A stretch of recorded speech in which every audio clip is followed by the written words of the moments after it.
రోడ్లు అనేది చాలా మేజర్ ఫ్యాక్టర్ ప్లే చేసింది సార్ 2024 ఎలక్షన్స్ సంబంధించి. ఇప్పుడు నేను ఎందుకు పర్టికులర్గా మాట్లాడుతున్నా అంటే ఇంత తీవ్ర స్థాయిలో ఈ 16-17 నెలలు వచ్చిన తర్వాత కూడా రోడ్లో కొంతమంది అంటే ప్రచారం ఏం జరుగుతుందంటే మేము పాలు పోస్తే పాలు ఎత్తుకోవచ్చు అనేటువంటి స్థితిలో కొంతమంది ప్రచారం చేస్తుంటే అక్కడ రియాలిటీ మాత్రం చాలా దారుణ పరిస్థితులు కనిపిస్తుంది. కనీసం వేసిన రోడ్లకు కూడా డబ్బులు ఇవ్వలేనటువంటి పరిస్థితి ఉంది. టెండర్లు ఎవరిని వేయాలన్నా కూడా వచ్చే పరిస్థితి లేదు. సో ఏంటి పరిస్థితి? మరి అమరావతిలో 157 కోట్లకి 1 కిలోమీటర్ వేస్తున్నారు కదా సార్. కేంద్ర ప్రభుత్వం 250 కోట్లు ఇచ్చింది రోడ్లు వేసుకోమని అమరావతికి. అంటే వీళ్ళ బేగాలు వీళ్ళు చేసి కోతి పనులు ఎలాగుంటే చూసుకోండి ఒకసారి. మీరు అన్నట్టు పాలు పోస్తే టీ అయిపోతుంది అక్కడ, చూసారా బురద నీళ్ళు టీలాగే ఉంటాయి. ఆర్టీసీ డ్రైవర్లు మొన్న బస్సు చిక్కుపడిపోయింది, అన్నీ ఎన్ని ఉన్నాయి, ఎన్ని ఫోటోలు చూపించాలి, ఎన్ని ఉన్నాయి కనిపిస్తున్నాయి కదా. ఓవరాల్ గా వీళ్ళు తడి తక్కువ తమాషా ఎక్కువ. గత ప్రభుత్వాన్ని ప్రతిదీ అవహేళన చేసుకుంటూ నెత్తుకొచ్చారు. ఒక road tenure bear minimum 7 years అండి, 5 to 7 years ఉంటుంది. 2014-19లో ఉన్న ఈ ప్రభుత్వం నెక్స్ట్ గవర్నమెంట్కి వచ్చేటప్పుడు రోడ్లు లేని పరిస్థితి ఇచ్చింది. ఎక్కడ వాళ్ళకి వాళ్ళ దగ్గర 34,000 కోట్లు ఎంత ఖర్చు పెట్టారు నాకు తెలిసి, 42,000 కోట్లు అనుకుంటాను గత ప్రభుత్వం 5 years టెన్యూర్లో. ఓవరాల్ గా చూసుకుంటే ఏది రోడ్లు లేవంటే ఎక్కడికక్కడ ఎత్తుక్కోవాల్సి వస్తుంది. దీనికన్నా ఫస్ట్ పెనాల్టీ క్లాజ్ ఒకటి, నెక్స్ట్ పనిష్మెంట్ క్లాజ్. ఈ రెండు కాంట్రాక్టర్లకి నెత్తి వాయిగొట్టే స్థితి కనుక ప్రభుత్వం నుంచి ఉంటే ఆ దిక్కుమాల రోడ్లు అంత దయనీయంగా ఉండవు. ఫస్ట్ ఆఫ్ ఆల్ మా చిన్నప్పుడు కర్బు రోడ్స్ అని ఉండేవి. అంటే ఏంటి, నీరు ఇటు పడినా పోవడానికి పక్కకి. కానీ ఇప్పుడు తెప్పలు ఇలాగా దోసిళ్ళు పెట్టినట్టు రోడ్లు వేస్తున్నారు. నీళ్ళు ఎటు వెళ్తాయి? తారులో నీళ్ళు ఉంటాయా? ఇంత పెద్ద అగాధం తప్ప ఇంకేం ఉండదు. రోడ్లు వేసినప్పుడు ఆ కాంట్రాక్టర్ వాడు, ఇంజనీర్ వాడు ఫస్ట్ వాళ్ళకి చెప్పు తీసుకుని కొట్టాలి. ఫస్ట్ తమాషాలు కొడుతున్నారా కర్బు రోడ్లు లేవని. మరి ఎందుకు ఇంజనీర్లు ఎందుకు కొత్త ఫ్లాట్ రోడ్లు వేస్తున్నారు? అదే తెలివితేటలు ఎక్కువైపోయి. తెలియకేయడం కాదు, కర్బు రోడ్ అంటే జస్ట్ ఒక స్లోప్ పెడతారు, ఐడియా ఉంది. అంటే వాటర్ ఎటు పోవడానికి. ఇప్పుడు ఇటు పక్క అటుపక్క అన్ని రకాల ఎటు వెళ్ళనివ్వకుండా దానికి రోడ్ల మధ్యలో ఉంటే బస్సు వచ్చి చిమ్ముకుని వెళ్ళవే. ఆ చిమ్ముకెళ్ళి దగ్గర ఇంత గొయ్యి. తర్వాత వచ్చే పరిణామాల్లో నేషనల్ లెవెల్ అంటే ఏదో కాస్త మన దగ్గర డబ్బులు ఎత్తేస్తున్నారు కాబట్టి అక్కడ పూజిస్తారు. స్టేట్ హైవేలు మళ్ళీ పంచాయతీరాజ్ శాఖ, పంచాయతీరాజ్ బాధ్యత లేకుండా హైదరాబాద్లో కూర్చుంటే వాళ్ళు ఏడు చేయరా బాబు, మాకు రోడ్లు లేనిరా బాబు అంటే వాళ్ళు హెలికాప్టర్లు తిరుగుతుంటారు ఫ్లైట్లోను. గత ప్రభుత్వంలో 1,47,00,000 కనబడింది నాకు విమానంలో హెలికాప్టర్లు ఖర్చు. ఇప్పుడు ఎక్కడ లేని 2 క్యాబినెట్ మంత్రులకి డిస్క్రిప్షన్ ఎక్కడి నుంచి వచ్చింది హెలికాప్టర్ తిరగడానికి నాకైతే అర్థం కావట్లే. 6 కోట్లు తగలాడుతున్నారు అగ్రిగేట్ ఒక మంత్కి. ప్రతి నెలకి 6 కోట్లు తగలాడుతున్నారు హెలికాప్టర్లకిను ఫ్లైట్కిను.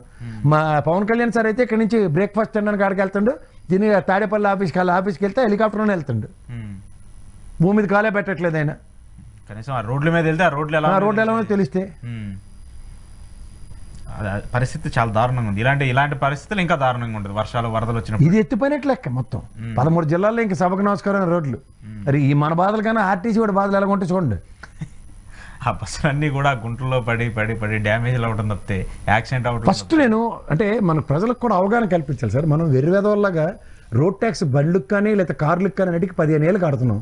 దేనికి కడుతున్నాం? రోడ్లు ఏమని. రోడ్లు ఉంటే రోడ్ల మీద తిరగడానికి మనం లైసెన్స్ ఫీజు కడుతున్నాం. అలాగే మన హైవేలో తిరగడానికి కూడా లైసెన్స్ ఫీజే కదా. హైవే కట్టినప్పుడు పీపీపీ అని చెప్పి టోల్ గేట్లు మన దగ్గర రక్తం తాగేస్తున్నాడు. మనకి రోడ్డు ఫ్రీ ఎక్కడుంది? కాస్ట్ మనం పే చేసి 15 ఏళ్ళకి అడ్వాన్స్ పే చేసి గోతుల్లో సస్తున్నాం, బండి తగలడిపోతుంది మనే. ఫస్ట్ ఆఫ్ ఆల్ ఈ ఆర్టీఓ వాళ్ళు తీసుకొచ్చి చెట్లకు కట్టండి. ఎక్కడ గొయ్యి ఉంటే ఆడికి ఫస్ట్ అని కట్టి, ఎరా నా బండికి ట్యాక్స్ కట్టాను, ఇక్కడ రోడ్డే లేదు కదరా పనికి మాలిన అథవా ఏడు చేస్తున్నాను కదా ట్యాక్స్ అని తీసుకున్నాండి. ఏ ఊర్లో ఆర్టీఓ అని ఆడ తీసుకొచ్చాడు కట్టండి చెట్టుకి. వాళ్ళందరూ ఆర్టీఏ ముందు ధర్నాలు చేయాలి. ఇంకా ధర్నాకలా అండి, మనం వెళ్ళి ఆడితే టైం వేస్ట్ ఎందుకు? ఆదం తీసుకొచ్చాడు కట్టండి ఫస్ట్. ఎందుకంటే మన రోడ్ ట్యాక్స్ కట్టండి, లైసెన్స్లు కానీ బండి రిజిస్ట్రేషన్ కానీ చేయడు కదా. 15 ఏళ్ళకి రోడ్డు ఉండవలసిందే, రోడ్డు ఎందుకు లేదు? ఏ ఊర్లో గుంత పడితే ఫస్ట్ ఆర్టీఏ కానీ తెచ్చాడు చెట్టుకి కట్టండి. చెట్టు లేకపోతే ఓ పెద్ద పోలు పాతి దానికి కట్టండి అండి. దానికి జవాబుదారీతనం ఫస్ట్ బయటకు వస్తుంది. దానికి మేమేం చేస్తాం, ప్రభుత్వం చేయాల్సింది కదా అంటారు. అదే ప్రభుత్వం అంటే నువ్వు మా దగ్గర ఎందుకు ట్యాక్స్ తీసుకున్నావు? ఫస్ట్ రోడ్ ట్యాక్స్ ఎందుకు దొబ్బావు మా దగ్గర 15 ఏళ్ళకి ముందు? అంతే కదా సార్. 15 ఏళ్ళకి ట్యాక్స్ కట్టండి, నీకు లైసెన్స్ చేస్తున్నాడా, రిజిస్ట్రేషన్ చేస్తున్నాడా? తేనప్పుడు ఆరికి బాధ్యత లేనప్పుడు నేను ఎందుకు బాధ్యత పడాలి? నేను రోడ్లు వేసే కార్యక్రమం నాదా, ప్రజలదా, ప్రభుత్వం అందా? ఈడి ప్రభుత్వం ఈ ఫస్ట్ ఈ పనికిమాలిన ఏదైనా ఆర్టీఏ కానీ కట్టామంటే ఈడెళ్ళి ఆర్ఎన్బి వాడిని పిలకట్టుకుంటాడు. నన్ను ప్రశ్నిస్తున్నారు మీరు ఈ సంగతి ఏంట్రా అని ఈడెళ్ళి ఆరికి గొడవ చేస్తారు. అప్పుడు ఇద్దరిది రెస్పాన్సిబిలిటీ పెరుగుతుంది. ఇది లేకుండా మనం పిచ్చోళ్ళ రోడ్లు లేవట, ప్రభుత్వం బాధిస్తట అని ఎవరిని అడుగుతున్నాం మనం? మన దగ్గర 15 సంవత్సరాలు ట్యాక్స్ తీసిన ఫస్ట్ పనికిమాలిన ఏదో ఆర్టీఓ వాళ్ళు తెచ్చి కట్టండి కొంచెకి. వీడి వల్ల ఆర్ఎన్బికి ప్రెజర్ పెట్టించండి, అప్పుడు సమన్వయ బాధ్యత ఉంటుంది. అదే ఇప్పటికైతుందో ఏంటో, ఎప్పటికవుతుంది కాదు. ఫస్ట్ మనకి జవాబు చెప్పవలసింది ఆర్టీఏ గడు. ఈడిని ఫస్ట్ కొని అడిగితే అరే రోడ్డు ఎంత గొంతు ఉంది కదరా, ట్యాక్స్ కట్టాను, నాకు ఏ ట్రై బండి పాడైంది, సర్వీస్ ఛార్జీలు ఎంత అయ్యాయి, నువ్వు బిల్లు ఇస్తావా ఆడిస్తాడా? అప్పుడు అదేంటిది మనకు అర్థమైం చేస్తారు కదా, లైసెన్స్ ఏది 8, 17, జెడ్ హెచ్ఐ అంటండి కదా లైసెన్సులు గాటికి, ఆడితే వేయించండి ఆసనాలు.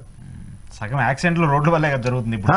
అందుకే ఇప్పుడు ప్రాణం పోయిన వాళ్ళు పాపం వాడు వాళ్ళ మా అబ్బాయి చచ్చిపోయాడు సార్, మేము రోడ్లు గుంతలు పూడుస్తున్నాం సార్, పాపం మారుతి కారేసి తిరుగుతున్న పెద్ద, అలాంటి వాళ్ళు ముందు ఆర్టీఎన్ తెచ్చి కట్టండి అక్కడ.